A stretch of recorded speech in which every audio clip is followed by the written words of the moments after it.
साल था 1971। 1971। दिन था बुधवार, नवंबर की 24 तारीख। पोर्टलैंड इंटरनेशनल एयरपोर्ट पर डैन कूपर के नाम से एक आदमी आया। वो साधारण दिखता था, बिजनेस सूट पहने हुए। उसने फ्लाइट 305 का टिकट खरीदा। उसमें ऐसा कुछ भी नहीं था जिससे किसी को खतरा महसूस हो। वो बोइंग 727 में चढ़ा और एक सिगरेट सुलगाई। प्लेन उड़ान भरने लगा। प्लेन ग्रे नवंबर के आसमान में उड़ गया। प्लेन अब आसमान में सीधा उड़ रहा था। फ्लाइट अटेंडेंट्स पेय पदार्थ परसने लगीं और तभी डैन कूपर ने अपना खेल शुरू किया। उसने फ्लोरेंस शेफनर को एक नोट दिया। वो झुका और धीमी लेकिन दृढ़ आवाज में बोला, मिस, आप बेहतर होगा कि वो नोट पीआरएच लें। मेरे पास बम है। नोट में लिखा था। कूपर ने दावा किया कि उसके ब्रीफकेस में बम है। शेफनर ने कॉकपिट में जाकर ये मांगें पायलट तक पहुंचाईं। एफबीआई को सूचित कर दिया गया। अधिकारियों द्वारा कूपर की मांगें पूरी करने की तैयारी के चलते प्लेन लगभग 2 घंटे तक सिएटल के ऊपर चक्कर लगाता रहा। केबिन के अंदर का माहौल तनावपूर्ण था। डर और घबराहट साफ झलक रही थी। हालांकि कूपर पूरी तरह शांत था। वह बोरबॉन पी रहा था, सिगरेट पी रहा था और यहां तक कि फ्लाइट अटेंडेंट से बात भी कर रहा था। ऐसा लग रहा था जैसे सब कुछ उसके कंट्रोल में है। आखिरकार शाम लगभग 5:29 पर प्लेन को सिएटल टेकोमा इंटरनेशनल एयरपोर्ट पर उतरने की अनुमति मिल गई। पैसे और पैराशूट दे दिए गए। बदले में यात्रियों और कुछ क्रू मेंबर्स को छोड़ दिया गया। जमीन पर मौजूद लोगों का तनाव हवा में मौजूद तनाव को और बढ़ा रहा था। पूरा शहर अपनी सांसें रोके देख रहा था और इंतजार कर रहा था। प्लेन में फिर से ईंधन भरवाने के बाद और अपनी सभी मांगें पूरी होने के बाद कूपर ने कैप्टन स्कॉट को उड़ान भरने का निर्देश दिया। उसका गंतव्य मैक्सिको सिटी। हालांकि कूपर के मन में कुछ और ही था।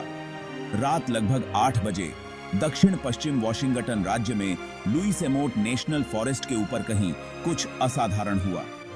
बोइंग 727 की पिछली सीढ़ियां, जिन्हें उड़ान के दौरान नीचे उतारा जा सकता था, खुल गईं।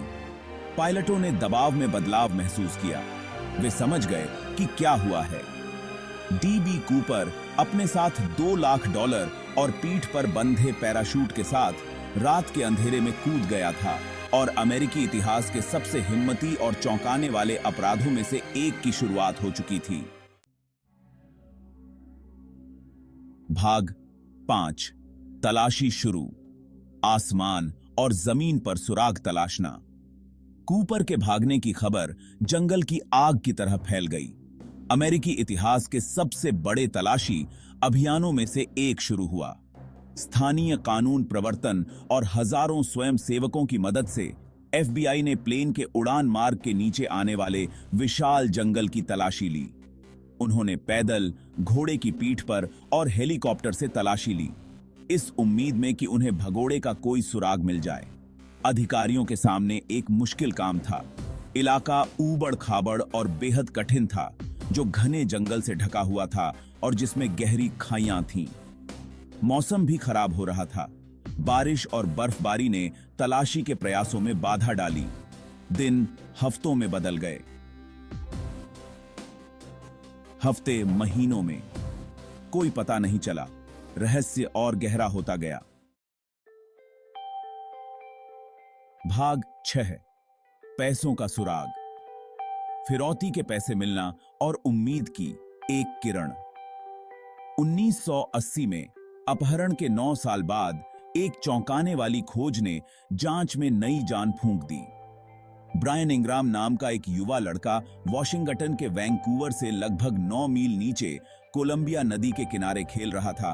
तभी उसे रेत में एक अजीब सी चीज दिखाई दी। यह $20 के नोटों का एक गट्ठर था, जो कुल मिलाकर $5,800 का था। नोटों के सीरियल नंबर कूपर को दी गई फिरौती के पैसों से मेल खाते थे।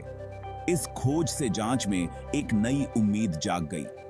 क्या यही वो मौका था जिसका उन्हें इंतजार था? क्या आखिरकार उन्हें पहेली का वो टुकड़ा मिल गया था जो उन्हें डीबी कूपर तक पहुंचा देगा? भाग 7। कोई नतीजा नहीं, मामला ठंडा पड़ गया। फिरौती के कुछ पैसे मिलने के बावजूद डीबी कूपर का मामला बुरी तरह उलझा रहा। बाकी पैसे कभी नहीं मिले। पैराशूट, बम जिसे कभी विस्फोट नहीं किया गया था, और कूपर के भागने का कोई अन्य सुराग हाथ नहीं लगा। साल बीतते गए, जांच जारी रही, हालांकि धीमी गति से। एफबीआई ने अनगिनत सुरागों का पीछा किया, कई संदिग्धों से पूछताछ की और हर संभव पहलू की जांच की। फिर भी डीबी कूपर, वो आदमी जो हवा में गायब हो गया था, एक रहस्य बना रहा।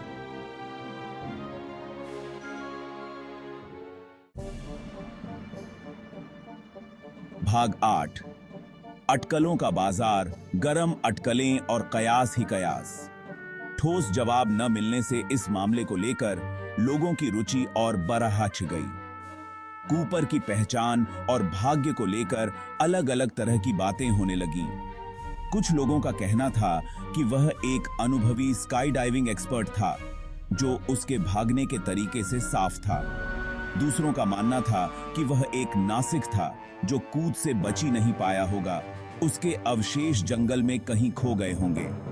तर्क जायज से लेकर बेतुके तक थे। क्या वह वियतनाम युद्ध का एक गुस्सैल सिपाही था? क्या वो एक बड़ा अपराधी था जो किसी और नाम से रह रहा था? या फिर उसका अंत बहुत ही साधारण रहा होगा, उसका शरीर प्रशांत नॉर्थ वेस्ट के विशाल क्षेत्र में कभी नहीं मिला होगा। भाग 9। एक किंवदंती का जन्म, डीबी कूपर की कहानी का लोगों पर असर। टिकी डे ईगी बी किका निग्गे कंकी। कूपर का मामला असल जिंदगी के अपराध से आगे बढ़कर एक किंवदंती बन गया है। वह एक ऐसे नायक बन गए हैं जिसे सब पसंद करते हैं, जो साहस, चालाकी और बेहतरीन भागने का प्रतीक है। उनकी कहानी अनगिनत किताबों, डॉक्यूमेंट्री, पॉडकास्ट और यहां तक कि एक टीवी फिल्म का विषय रही है। इतने सालों बाद भी हम इस मामले से इतने मंत्रमुग्ध क्यों हैं? शायद इसकी वजह खुद अपराध की बेशर्मी है, या फिर उनकी पहचान और भाग्य का अंतहीन रहस्य। कारण जो भी हो, डीबी कूपर आज भी लोगों को हैरान और रोमांचित करते हैं। उनकी कहानी इस बात की याद दिलाती है कि कुछ रहस्य हमेशा के लिए अनसुलझे रहने के लिए ही बने होते हैं। भाग 10। अनजान का आकर्षण। हम आज भी इस मामले में क्यों दिलचस्पी रखते हैं? अनसुलझे रहस्यों में कुछ तो खास बात होती है जो हमें अपनी ओर खींचती है, खासकर वे जिनमें हिम्मत वाले अपराध और गायब होने की बातें इवनिंगिल हों। डीबी कूपर के मामले में हॉलीवुड की रोमांचक फिल्म के सभी तत्व मौजूद हैं। एक चालाक अपराधी, एक हिम्मत वाला भागना और एक खजाना जो आज तक लापता है। हम अनजान की ओर खींचे चले जाते हैं, इस संभावना की ओर कि कहानी में जो दिखता है उससे कहीं ज्यादा कुछ है। डीबी कूपर का मामला हमें इन संभावनाओं पर विचार करने, अलग अलग परिदृश्यों और अंत की कल्पना करने का मौका देता है। यह एक ऐसा मामला है जो हमारी कल्पना को जगाता है और हमें याद दिलाता है कि कुछ पहेलियां शायद कभी पूरी तरह हल नहीं हो पाती हैं। भाग 11। कूपर की विरासत। युगों युगों तक रहने वाला एक रहस्य। 2016 में एफबीआई ने अधिक महत्वपूर्ण मामलों पर ध्यान केंद्रित करने की आवश्यकता का हवाला देते हुए डीबी कूपर मामले की सक्रिय जांच आधिकारिक रूप से स्थगित कर दी। हालांकि ब्यूरो ने कहा कि वे भविष्य में सामने आने वाले किसी भी भौतिक सबूत की समीक्षा करते रहेंगे। मामला भले ही बंद हो गया हो, लेकिन डीबी कूपर की किंवदंती खत्म नहीं हुई है।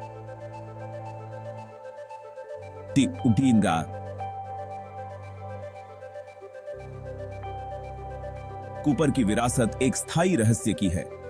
वह अकेले ऐसे व्यक्ति हैं जिन्होंने कभी किसी वाणिज्यिक हवाई जहाज को हाईजैक किया और बच निकले, कम से कम जहां तक हम जानते हैं। उनकी कहानी इस बात की याद दिलाती है कि कभी-कभी सच्चाई कल्पना से भी अधिक अजनबी होती है, और यह कि कुछ रहस्य हमेशा के लिए अनसुलझे रहने के लिए ही बने होते हैं, जो हमारी सामूहिक कल्पना को हमेशा के लिए परेशान करते रहेंगे।